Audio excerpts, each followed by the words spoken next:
Andrews care home സെക്രട്ടറിയെ വിളിച്ചു. Mister Andrews, നിങ്ങൾ നിങ്ങളുടെ അപ്പനെ കെയർ ഹോമിലാണ് കൊണ്ടുവിട്ടേക്കുന്നത്, അല്ലാതെ ബോർഡിംഗ് സ്കൂളിലല്ല. അങ്ങോട്ട് പോകരുത്, ഇങ്ങോട്ട് നോക്കരുത്, അത് ചെയ്യരുത്, ഇത് ചെയ്യരുത് എന്നൊക്കെ പറയാൻ. അതുമാത്രവുമല്ല, അയാളുടെ ആപ്ലിക്കേഷൻ ഫോം സൈൻ ചെയ്തേക്കുന്നത് അയാൾ തന്നെയാണ്. സോ അയാളുടെ എല്ലാ തീരുമാനവും അയാളുടേത് മാത്രമാണ്. നിങ്ങൾക്ക് അയാളോടൊന്നും പറയാനാവില്ല. നിങ്ങളുടെ അപ്പന് ശരിയെന്ന് തോന്നുന്നത് അയാൾ ചെയ്യട്ടെ. നിങ്ങൾക്ക് സപ്പോർട്ട് ചെയ്യാനേ പറ്റൂ. കാരണം ഒരുമിച്ച് ജീവിക്കാൻ തീരുമാനമെടുത്തേക്കുന്നത് രണ്ട് പക്വത എത്തിയ ആളുകളാണ്. എനിക്കതിൽ ഒന്നും ചെയ്യാനില്ല. സെക്രട്ടറിയുടെ വാക്കുകൾ കേട്ട ആൻഡ്രൂസിന് എന്ത് ചെയ്യണമെന്നറിയാതെയായി. അപ്പൻ തീരുമാനിച്ചാൽ അത് പിന്നെ ആരെക്കൊണ്ടും മാറ്റാൻ പറ്റില്ല. ലിസിയോട് പറഞ്ഞാൽ അവൾ തന്നെ ചീത്ത പറയും. എന്ത് ചെയ്യണമെന്നറിയാതെ അയാൾ ത്രിശങ്കുവിലായി. നേരം പുലർന്നു. സാമിന്റെ ഭാര്യ മരിച്ചു എന്ന വാർത്ത കേട്ടാണ് എല്ലാവരും എഴുന്നേൽക്കുന്നത്. ശവസംസ്കാര ചടങ്ങുകളെല്ലാം കഴിഞ്ഞ് എല്ലാവരും തിരിച്ച് അവരവരുടെ റൂമിലെത്തി. സാമിനെ മക്കൾ അവരുടെ കൂടെ കൊണ്ടുപോയി. ഒരാഴ്ച കഴിഞ്ഞ് തിരികെ കൊണ്ടുവരും. മാത്യൂസിനും രവിക്കും സാം ഇല്ലാത്തതിനുള്ള വിഷമം ശരിക്കും അനുഭവപ്പെട്ടു. അങ്ങനെ വിവാഹ ദിവസം എത്തി. ഒരു തിങ്കളാഴ്ചയായിരുന്നു അത്. അധികം ഒരുക്കങ്ങൾ ഒന്നും തന്നെ ഇല്ലായിരുന്നു. രജിസ്റ്റർ ഓഫീസിലെത്തി എല്ലാവരും, സിസ്റ്റർ അമ്മയും കെയർ ഹോം സെക്രട്ടറിയും കൂട്ടുകാരും ഒക്കെ ഉണ്ടായിരുന്നു. സെറ്റ് സാരി ഉടുത്ത് അഴിച്ചിട്ട മുടിയൊക്കെയായി അതീവ സുന്ദരിയായിട്ടായിരുന്നു ഗൗരി വന്നത്. സന്തോഷകരമായി വിവാഹം കഴിഞ്ഞു. ഇനി കെയർ ഹോമിലേക്ക് തിരിച്ചു പോകണ്ട എന്ന് മാത്യൂസ് തീരുമാനിച്ചു. തൻ്റെ വീട്ടിലേക്ക് പോകാനായിരുന്നു അയാളുടെ തീരുമാനം. അയാളുടെ തീരുമാനം അവർ ശരിവെച്ചു. എപ്പോൾ വേണമെങ്കിലും തിരികെ വരാമെന്ന് അവർ മാത്യൂസിനോട് പറഞ്ഞു. ഞങ്ങൾ ഇരുവരും ഇടയ്ക്കിടയ്ക്ക് അങ്ങോട്ട് വരും എന്ന് അവർ സെക്രട്ടറിക്ക് ഉറപ്പ് കൊടുത്തു. അവർ രണ്ടുപേരും ആ കെയർ ഹോമിൽ അത്രയ്ക്ക് പ്രിയപ്പെട്ടവരായിരുന്നു. എടുക്കാൻ അധികം സാധനങ്ങൾ ഒന്നും തന്നെ ഇല്ലായിരുന്നു. അവർ രണ്ടുപേരും എല്ലാവരോടും യാത്ര പറഞ്ഞ് കാറിൽ കയറി. പുതിയൊരു ജീവിതത്തിലേക്ക് കാലെടുത്ത് വെച്ചതിൻ്റെ എല്ലാവിധ പരിഭ്രമവും ഗൗരിക്കുണ്ടായിരുന്നു. ആ മുഖത്തെ ടെൻഷൻ മാത്യൂസിന് മനസ്സിലായി. ടാക്സി മാത്യൂസിന്റെ വീടിന് മുൻപിലെത്തി. അവർ രണ്ടുപേരും സാധനങ്ങളുമായി വീടിന് മുമ്പിൽ ഇറങ്ങി. കുറേ നാളുകൾക്ക് ശേഷമാണ് മാത്യൂസ് തിരികെ വീട്ടിലെത്തിയത്. അയാൾ ഗേറ്റ് തുറന്ന് ഗൗരിയുടെ കൈ പിടിച്ച് അകത്തേക്ക് കയറി. പതിയെ ഡോർ തുറന്ന് അവർ ഇരുവരും വീട്ടിനുള്ളിലേക്ക് കയറി. അത്യാവശ്യം നല്ല രീതിയിൽ പൊടി പിടിച്ച് കിടക്കുകയായിരുന്നു വീട്. മാത്യൂസ് പൊടി അടിച്ചിട്ടെന്ന പോലെ തുമ്മാനും തുടങ്ങി. ഗൗരി പതിയെ സാരിയൊക്കെ പൊക്കിക്കൊത്തി ഒരു ചൂലെടുത്ത് വീടൊക്കെ ക്ലീനാക്കാൻ തുടങ്ങി. മാത്യൂസും ഒരു തുവാലയൊക്കെ മുഖത്ത് കെട്ടി അവളെ സഹായിച്ചു. 1-2 മണിക്കൂറുകൾ കൊണ്ട് അവർ ഇരുവരും ആ വീട് വൃത്തിയാക്കി. ഞാനൊന്ന് കുളിച്ചിട്ട് വരാം, ഗൗരി പറഞ്ഞു. നീ വാതിലടച്ചോളൂ, ഞാൻ എന്തെങ്കിലും കഴിക്കാൻ വാങ്ങിയിട്ട് വരാം. മാത്യൂസ് മുറ്റത്തേക്ക് ഇറങ്ങി. ഗൗരി വാതിലടച്ചു. ഗൗരി കുളി കഴിഞ്ഞ് ഇറങ്ങിയപ്പോഴേക്കും മാത്യൂസ് തിരികെ എത്തി. അടുത്തുള്ള ഹോട്ടലിൽ നിന്ന് ഇഡലിയും വടയും ഒക്കെ വാങ്ങിയാണ് മാത്യൂസ് വന്നത്.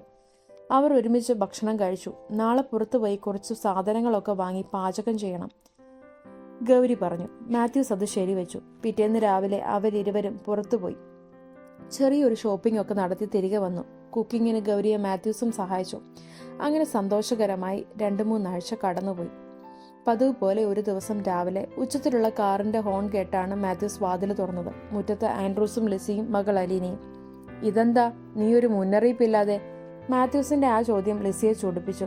സ്വന്തം വീട്ടിലോട്ട് വരാൻ ആരെ ബോധിപ്പിക്കണം? ആൻഡ്രൂസും ഒട്ടും വിട്ടുകൊടുക്കാൻ തയ്യാറല്ലായിരുന്നു. അപ്പൻ എന്തിനാ അവരെയും കൂട്ടി ഇങ്ങോട്ട് വന്നത്? പിന്നെ എങ്ങോട്ട് പോണം? ഇത് എന്റെ വീടല്ലേ, എന്റെ ഭാര്യ കഴിയേണ്ടത് എന്റെ വീട്ടിലല്ലേ? മാത്യൂസ് അല്പം കടുത്ത സ്വരത്തിൽ മറുപടി പറഞ്ഞു.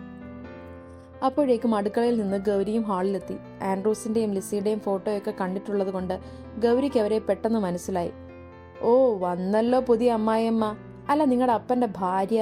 ലിസിയുടെ മുന വെച്ച മറുപടി മാത്യൂസിന്റെ മുഖത്ത് നോക്കിക്കൊണ്ടായിരുന്നു. ലിസി, നീ എന്തിനാണ് അവളുടെ മിക്കിട്ട് കയറുന്നത്? അവൾ എന്റെ ഭാര്യ തന്നെയാണ്. നിയമപ്രകാരം ഞാൻ കല്യാണം കഴിച്ചതാണ് അവളെ. അത് ചോദ്യം ചെയ്യാൻ നീ ആരാണ്? അപ്പൻ എന്തിന്റെ കേടായിട്ടാണ് ഈ വയസ്സുകാലത്ത് നാട്ടുകാരെ കൊണ്ട് പറയിപ്പിക്കാനായിട്ട്? ഓരോന്ന് ചെയ്തു വെച്ചോളും. എനിക്ക് തരാനുള്ളത് അങ്ങ് തന്നേക്കാം. ഞങ്ങൾ അങ്ങോട്ട് തിരികെ പോക്കോളാം.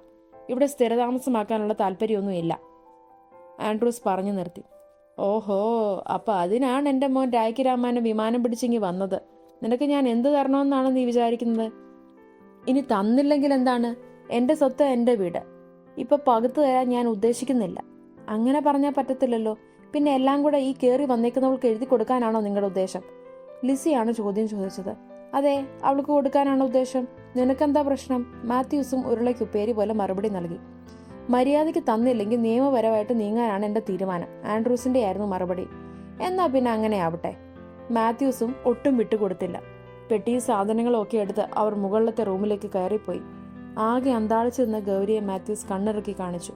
പ്രഭാത ഭക്ഷണമൊക്കെ റെഡിയാക്കിയിട്ട് മാത്യൂസിനോട് അവരെ ഫുഡ് കഴിക്കാൻ വിളിക്കാൻ ഗൗരി പറഞ്ഞു. അതിൻ്റെ ആവശ്യമൊന്നുമില്ല. വിശന്ന അവർ വന്നു കഴിച്ചോളും. അങ്ങോട്ട് എന്ന് വിളിക്കേണ്ട കാര്യമൊന്നുമില്ല. പക്ഷെ ഗൗരി അത് സമ്മതിച്ചില്ല. അപ്പോഴത്തെ ദേഷ്യത്തിന് പറഞ്ഞതാകും, ഒന്ന് പോയി വിളിക്കൂ. എനിക്ക് വയ്യ ഗൗരി, അവൻ്റെ അപ്പനാ ഞാൻ. എന്നെ മനസ്സിലാക്കാൻ അവനിതുവരെ പറ്റിയില്ല. മാത്യൂസിൻ്റെ ശബ്ദമിടറി. പിന്നീട് ഗൗരി ഒന്നും പറഞ്ഞില്ല. എങ്കിലും അവർ ഭക്ഷണം കഴിക്കാത്തതിനാൽ അവൾക്ക് ഭക്ഷണം കഴിക്കാൻ തോന്നിയില്ല. അവൾ പതിയെ മുകളിലത്തെ മുറിയിലേക്ക് പോയി അവരെ വിളിച്ചു.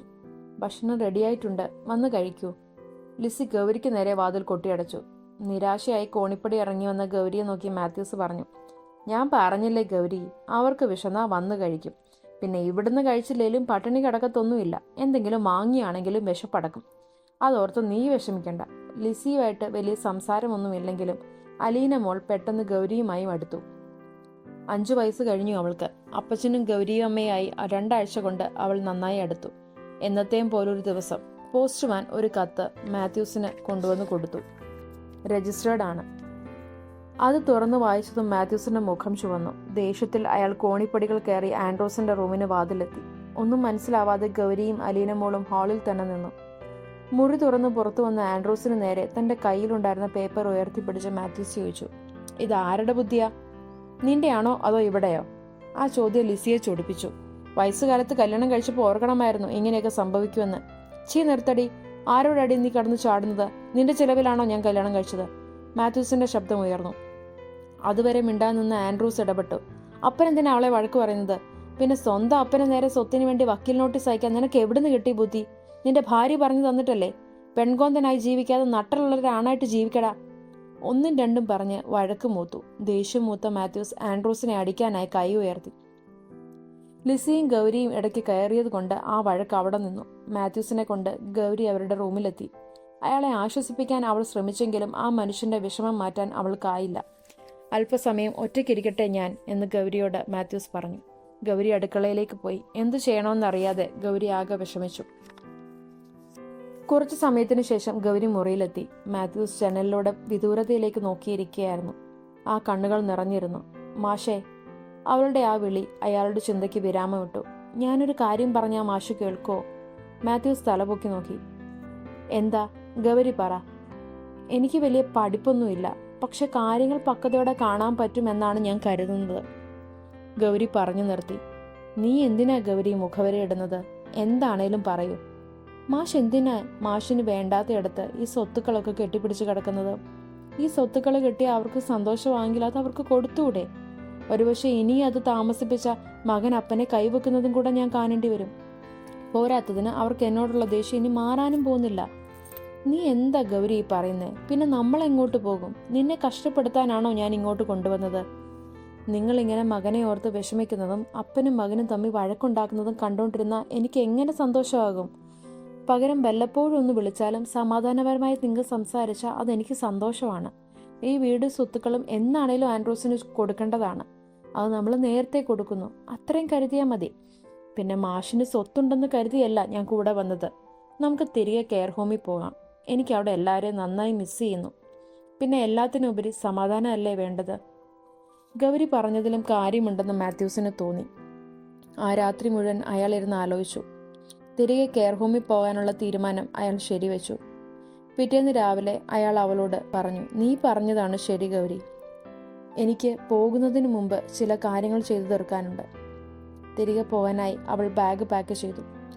മാത്യൂസ് വക്കീലിനെ വിളിച്ച് വീടും വസ്തുക്കളും മകന്റെ പേരിലേക്ക് ആക്കാൻ വിൽപത്രം തയ്യാറാക്കാൻ ആവശ്യപ്പെട്ടു. രാവിലെ താഴെ എത്തിയ ലിസിക്ക് കാര്യങ്ങളിൽ എന്തോ പന്തിക്കേറുണ്ട് എന്ന് തോന്നി. ഗൗരി ബാഗ് പാക്ക് ചെയ്യുന്നതും എല്ലാം കണ്ടപ്പോൾ അവൾക്ക് സംശയം വർദ്ധിച്ചു. മുകളിലെത്തി ആൻഡ്രോസിനോട് കാര്യങ്ങൾ വിവരിച്ചു. 2 പേരും കൂടെ എങ്ങോട്ടോ പോവാണ്. ബാഗൊക്കെ പാക്ക് ചെയ്യുന്നത് കണ്ടു. ഇനി വല്ല ഹണിമൂണിനും വല്ലതും ആണോ എന്ന് ആര് കണ്ടു? നാട്ടുകാരെ കൊണ്ട് ഓരോന്ന് പറയിപ്പിക്കാനായിട്ട്. അവളുടെ മുന വെച്ച സംസാരം ആൻഡ്രോസിന് ദേഷ്യം വന്നു. അവൻ താഴേക്ക് പോയി അപ്പനോട് ചോദിച്ചു, എങ്ങോട്ടാ പോകുന്നേ? അവനോട് മിണ്ടാൻ പോലും മാത്യൂസിന് തോന്നിയില്ല. വീണ്ടും തൻ്റെ മകൻ തന്നോട് വഴക്കുകൂടാൻ വന്നിരിക്കുന്നു. ഈ തവണ മറുപടി കൊടുത്തത് ഗൗരിയാണ്. ആൻഡ്രൂസ്, നിങ്ങൾക്ക് വേണ്ടത് തരാനാണ് അപ്പൻ്റെ തീരുമാനം. ഇനി അതിൻ്റെ പേരിൽ ഒരു വഴക്ക് തുടങ്ങണ്ട. ആൻഡ്രൂസിന് തൻ്റെ കാതുകളെ വിശ്വസിക്കാനായില്ല. അപ്പൻ സ്വത്തുക്കളൊക്കെ എഴുതി തരുമോ? അവൻ മാത്യൂസിൻ്റെ മുഖത്തേക്ക് നോക്കി. തൻ്റെ കയ്യിലിരുന്ന വിൽപത്രം അയാൾ അവൻ്റെ നേരെ നീട്ടി. ഇതിനു വേണ്ടിയല്ലേ നീ നിന്റെ അപ്പനോട് മുഖം കറുപ്പിച്ചത്? ഒന്നും പറയാനാവാതെ അയാൾ ആ വിൽപ്പത്രം മാത്യൂസിൻ്റെ കയ്യിൽ നിന്ന് വാങ്ങി. ഈ വീടും വസ്തുക്കളും എല്ലാം ഉണ്ട്. ഇതെല്ലാം ഞാൻ അലീനമ്മളുടെ പേരിൽ എഴുതിയിട്ടുണ്ട്. അവൾക്ക് പ്രായപൂർത്തിയാവാതെ ഇതൊന്നും നിങ്ങൾക്ക് ക്രയം ചെയ്യാനാവില്ല. ഇനി മറ്റൊരു കാര്യം കൂടി, ഇനി എന്നെ തിരക്കി എങ്ങും വരേണ്ടതില്ല. എന്നെ അങ്ങ് മറന്നുകൊള്ളുക. നിന്റെ ജീവിതത്തിൽ ഞാനൊരു ഭാരമായിരുന്നു, സ്വത്തിന് അപ്പനേക്കാൾ വിലയുണ്ടായിരുന്നു എന്ന് നീ എന്നെ പഠിപ്പിച്ചു. ഇനി എൻ്റെ മകൻ എന്ന് പറഞ്ഞ് ഞാൻ നിന്റെ ജീവിതത്തിലേക്ക് വരില്ല. മാത്യൂസിൻ്റെ വാക്കുകൾ ഇടറി. ഗൗരി അലീനമോളുടെ നെറുകയിലൊരു ഉമ്മ നൽകി. മാത്യൂസ് അവളുടെ കൈപിടിച്ചു. അവരിരുവരും മംഗലത്ത് തറവാടിൻ്റെ പടികളിറങ്ങി പുതിയൊരു ജീവിതത്തിലേക്ക്.